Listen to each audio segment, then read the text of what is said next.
If you're behind on your bills, you need to get caught up with those before you go after other goals like debt payoff, etc. But how do you do that?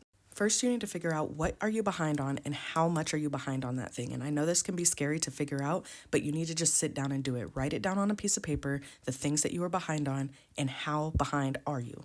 Doing this is going to allow you to create a plan to get caught up.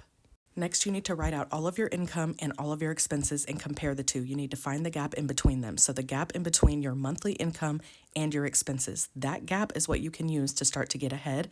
But if you don't have a gap, you're going to have to increase that gap.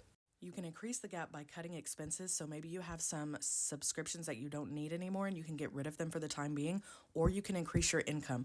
The point here is just to create and make this gap larger in between your income and expenses so you can use that money in between to get caught up and even maybe ahead. You can call the bill that you're behind on and ask for a hardship program or a payment plan so that you can get caught up. A lot of times they will work with you as long as you are trying to make the situation better. You might have to do some things in the meantime that you don't necessarily want to do. Maybe you need to go do some DoorDash orders. Maybe you need to sell something on Facebook Marketplace to get some money to be able to pay this off. The point is that you want to get this paid as quickly as possible.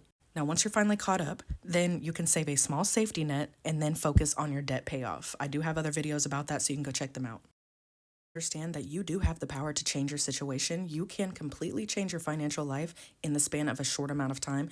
It just is going to take some consistency. It's going to take some sacrifice, but you can get there. You got this, friend. By the way, if this app is really shutting down, you can find me on both of these platforms at the same name, at Her Money.